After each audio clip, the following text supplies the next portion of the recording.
what's up guys? Welcome to Tutorial Tuesday number 2. Today we're going to be talking about reverb. I'm going to go ahead and give you guys a couple examples and show you which reverbs I use. Let's open up Logic.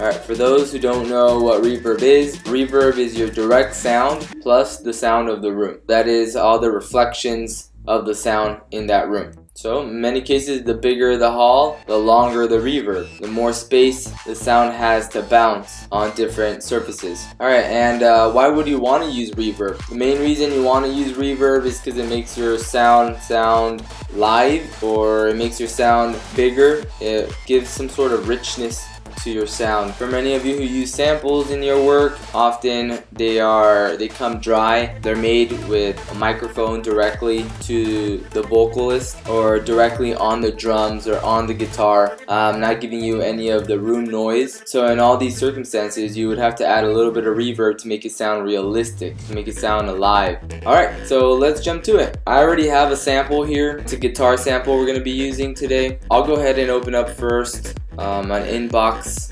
plugin, a plugin that already comes with Logic. It's called Space Designer. We're gonna go ahead and open it up in stereo. So first we're gonna go ahead and hear what the sample sounds like without the reverb.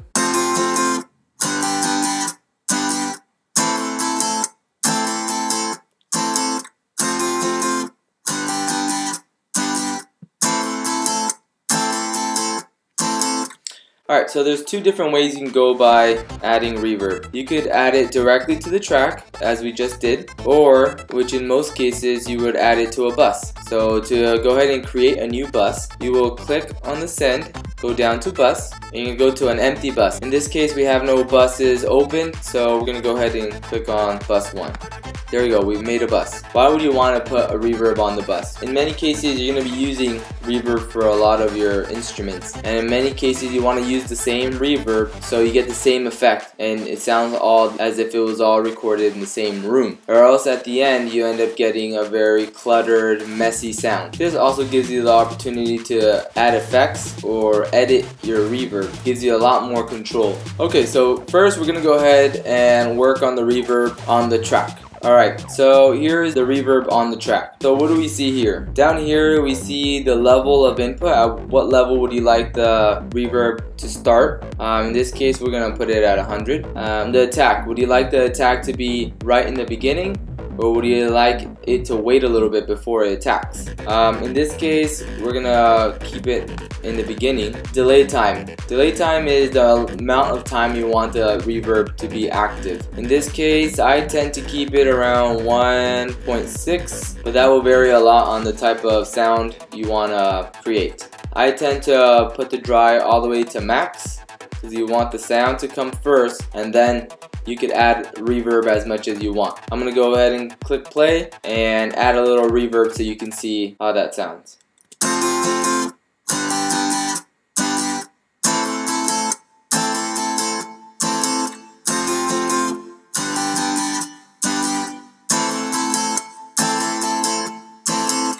So there we go. Now you get to hear the effect of the reverb. I'm going to turn it off and turn it back on so you can hear the difference.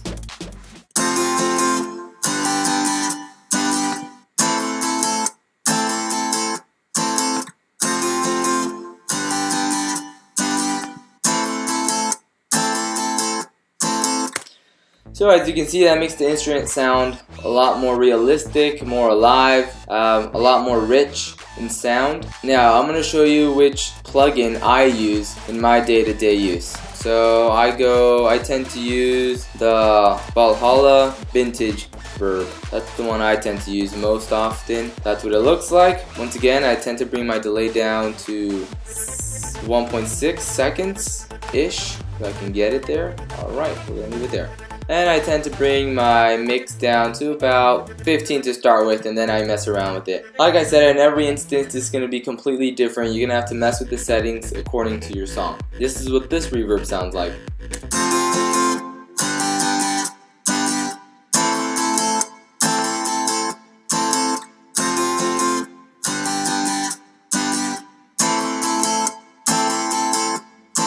Now I'll compare it with the other reverb.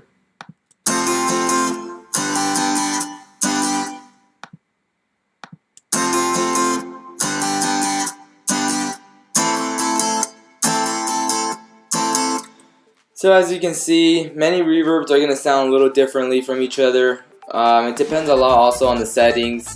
Now, like I said, often I tend to put my reverb on a bus. This makes everything a lot more controllable and easier to edit. So let's go see how you would do that. So as you can see, as you remember, I created a bus. To go ahead and look at the bus, you're going to click on the mixer. And here's your bus. This is your bus right here. I'm gonna go ahead and move my reverb over here. Now the reverb is under the bus. So now you can easily edit this reverb. Now, since the reverb is outside of the track, add the mix all the way to 100 and just add as much as you want here on the bus knob.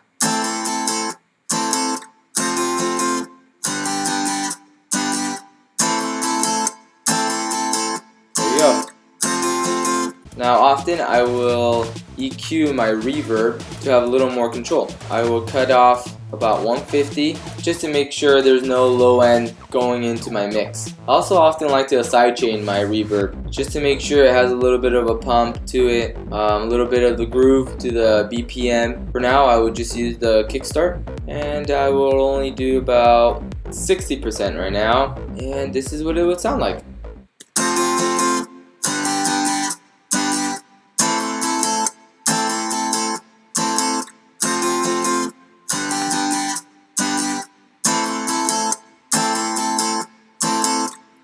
So that's going to give me a lot more space and make sure my other instruments aren't interrupting with each other. Like I said, often now, if I make a new track, I'll show you. If I just add a new track, audio, I could easily just go back to here, go to the bus, and use the same bus I was using, and use that same reverb with the same effects, and just simply add how much of that effect do I want to add to this new sound.